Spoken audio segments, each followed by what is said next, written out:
Hello everyone, in this video we are going to discuss about systemic functional linguistics जिसको SFL model भी कहा जाता है and it is also known as SFG यानी systemic functional grammar भी कहा जाता है।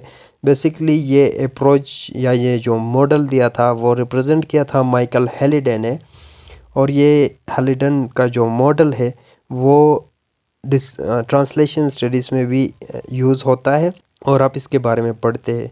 सो आज की इस वीडियो में डिटेल डिस्कशन करेंगे about this model. So SFL क्या है? बेसिकली ये एक हट के ट्रेडिशनल ग्रामर से हट के एक फंक्शनल ग्रामर है, अप्रोच टू लैंग्वेज है जो कि डेवलप किया था हैलिडे ने 1960 में। और ये मॉडल, ये अप्रोच जो है यूज़ करता है world wide particularly language education को for the purpose of discourse analysis. और इसका जो अप्रोच है वो फंक्शनल है जिसमें हम स्टडी करते हैं किस तरह लैंग्वेज परफॉर्म करता है डिफरेंट फंक्शंस, और वो फंक्शंस को हम देखते हैं। इसके अंदर डिटेल के साथ डिस्कशन की गई है अबाउट मेटा फंक्शंस। ये जो है ब्रॉडर फंक्शंस है, 3 कैटेगरीज में हमने डिवाइड करते हैं, वो हम डिटेल के साथ देखेंगे। सो दिस अप्रोच जो है फंक्शनल है टू मेन रिस्पेक्ट के हवाले से। पहला ये कि हम देखते हैं how do people use language, language को लोग किस तरह यूज़ करते हैं और किस तरह लैंग्वेज कंस्ट्रक्ट की जाती है हमारे लिए, how language is constructed for use. और फिर हम देखते हैं पीपल यूज़ लैंग्वेज, पहले क्वेश्चन का answer, why do we use language? For the sharing of ideas, for communication, for sharing meaning, यानी लैंग्वेज का पर्पस ही है ना मीनिंग क्रिएट करना। So should language use adequate and sufficient information, क्या ये लैंग्वेज हम जो यूज़ करते हैं ये सफिशेंट इंफॉर्मेशन देता है? नॉट एग्जैक्टली राइट, क्योंकि उसके अंदर प्रॉपरली हम कम्युनिकेट नहीं कर पाते हैं लैंग्वेज के थ्रू, क्योंकि लैंग्वेज जो है इट्स अ कॉम्प्लेक्स फिनोमिना और उसके अंडरलाइनिंग मीनिंग्स होते हैं, डिफरेंट कॉम्प्लेक्सेस आर इन्वॉल्व। अब अगर आप प्रैग्मेटिक्स पढ़े तो।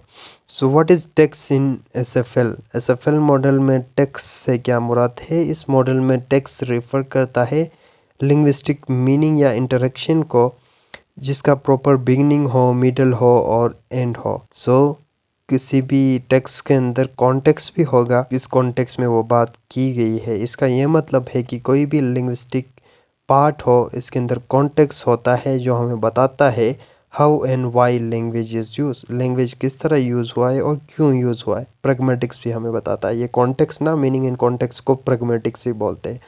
सो लैंग्वेज एंड कॉन्टेक्स्ट की हम बात कर रहे थे, ये बहुत जो है इंटर रिलेटेड है, कनेक्टेड है। विदाउट कॉन्टेक्स्ट के बगैर हम मीनिंग को क्रिएट नहीं कर सकते and there will be no language and we don't use language without context. वो इंटर रिलेटेड है, किसी भी कम्युनिकेटिव इवेंट्स का लैंग्वेज यूज़ करते हैं उसका एक पार्टिकुलर कॉन्टेक्स्ट होता है।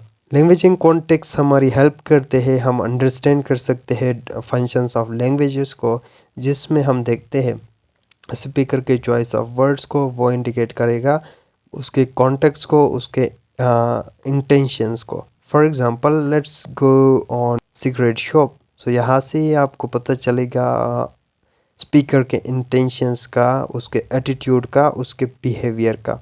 आई order him to attack on red. So register की उसने बात की थी हैलिडे ने। So register language in context, particular context के हिसाब से जो आप लैंग्वेज यूज़ करते हैं, फॉर्मल हो, नॉन फॉर्मल हो, इनफॉर्मल हो, सो वो रजिस्टर कहलाएगा कॉन्टेक्स्ट के लिहाज से जो लैंग्वेज यूज़ करेंगे।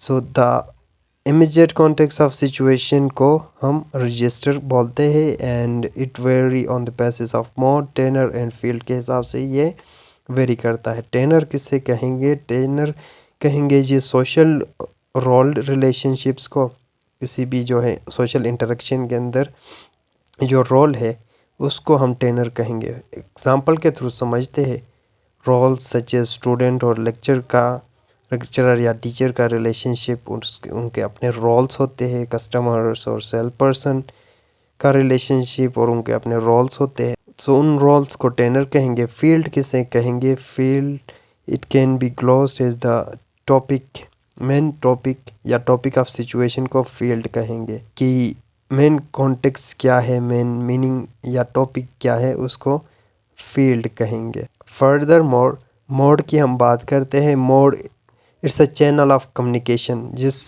चैनल के थ्रू आप कम्युनिकेट करते हैं उसको मोड कहेंगे। फॉर एग्ज़ाम्पल अगर आप ओरल बात करते हैं या राइटिंग के थ्रू, सो राइटिंग या speaking, newspaper, whatsoever channel you use for communication, उसको मोड कहेंगे। फिर हेलिडे जॉनरा की भी बात करते हैं। सो जॉनरा की बात करते हुए कहते हैं language can be organise with the help of any genre. हो सकती है नॉवल, हो सकती है पोइट्री, ड्रामा, लेकिन एसएफएल के अंदर जॉनरा रिफ़र करता है the impact of context of situation on language, कि कॉन्टेक्स्ट का लैंग्वेज के ऊपर क्या इन्फ्लुएंस है। फिर आइडियोलॉजी की वो बात करते हुए कहते हैं कि it is the higher level of context. Ideology जो है हायर लेवल ऑफ कॉन्टेक्स्ट है हेलिडे के हिसाब से। For example to write something to parents और to write something to VC, so इसके अंदर आपको हाई कॉन्टेक्स्ट की नीड पड़ती है। सो नेक्स्ट क्वेश्चन इंपॉर्टेंट आता है हमारे पास कि how language is constructed for use. So ये हमें बताएगा functional linguistics. So functions of language का हमने पढ़ा था, कंस्ट्रक्ट करता है मीनिंग को। सो लैंग्वेज को एसोसिएट करते हैं हम सेमेंटिक्स के साथ जो कि मीनिंग के रिलेटेड है, और एसएफएल के अंदर जो है लैंग्वेज के डिफरेंट फंक्शंस है। ब्रॉडर प्रोस्पेक्टिव से, ब्रॉडर वे में इनको मेटा फंक्शंस कहते हैं।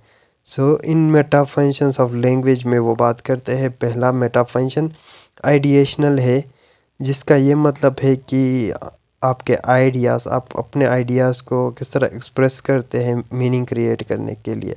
फिर दूसरा इंटरपर्सनल, जब आप दूसरे के साथ इंटरेक्ट करते हैं, कम्युनिकेट करते हैं, सो उसके अंदर जो फंक्शन इन्वॉल्व होगा लैंग्वेज का एज अ सोशल फंक्शन, वो आपका कहलाएगा interpersonal. And the third one is the textual, जो कि टेक्स्ट के अंदर, डिस्कोर्स के अंदर आपका लैंग्वेज क्या फंक्शन देता है, किस तरह मीनिंग कंस्ट्रक्ट करता है। मज़ीद इलाबोरेशन का देखेंगे। सो आइडिएशनल मीनिंग जो है they are identified with the help of ideas, it is related to ideas because this meanings are deduce from your experiences.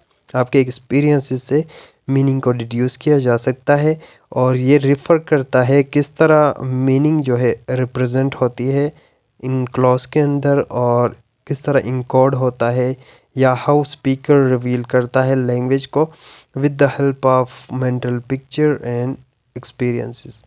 और इसका कंसर्न है ट्रांसमिशन ऑफ आइडियाज़, यानी आप अपने आइडियाज़ को डिलीवर किस तरह करते हैं, एक्सप्रेस किस तरह करते हैं, और इसको जो है आप डिलीवर करते हैं with the help of transitivity. Transitivity के 3 कॉन्स्टिट्यूएंट है, प्रोसेस, पार्टिसिपेंट्स और सर्कमस्टांसेस।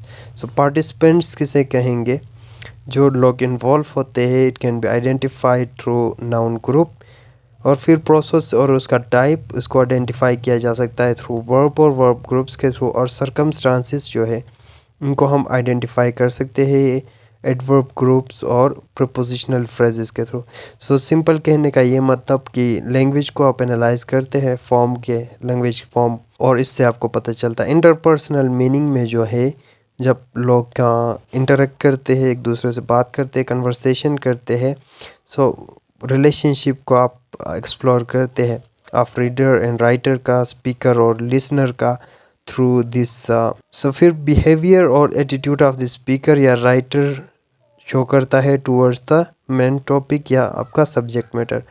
टेक्सचुअल फंक्शन जो है, टेक्सचुअल फंक्शन, इसके अंदर ग्रामेटिकल सिस्टम्स इन्वॉल्व होते हैं, ग्रामेटिकल स्ट्रक्चर्स इन्वॉल्व होते हैं, and they are responsible for managing the flow of discourse. और टेक्सचुअल मेटा फंक्शन के अंदर it's related to the creation of text. और हेलिडे ये कहता है it is realise through thematic structures के थ्रू और इंफॉर्मेशन स्ट्रक्चर और कोहेजन के थ्रू आप आइडेंटिफाई कर सकते हैं। और थीमेटिक स्ट्रक्चर के अंदर थीम आएगा, थीमेटिक प्रोग्रेशन आएगा, थीम, रीम, इनके बारे में आपने पढ़ा होगा। सो इंफॉर्मेशन स्ट्रक्चर्स जो है इसके अंदर जो है include given and new units of information, cohesion included the reference, Ellipsis, conjunction और लेक्सिकल कोहेजन आता है। सो थीम एंड रीम का आपने पढ़ा होगा। सो थीम कहेंगे जी दैट इज़ द सब्जेक्ट, और रीम जो है it's a kind of predicate, उससे आप रिलेट कर सकते हैं। So theme it's the point of departure, या एक सेंटेंस का सब्जेक्ट होता है ना, उसको थीम कह सकते हैं। So theme of a clause, it ends with the first constituent, that is either participant, circumstance or a process. And ream जो है rest of the sentence, rest of the discourse ream कहलाएगा। So ream is the reminder of the message, everything which is not theme हो जो वो ream कहलाएगा। For example, यहाँ पे एक example है, government should do something to reduce the prices of petroleum। यहाँ पे government जो है theme है और rest of the this one is the ream। So this is all about SFL model. Thank you for watching this video.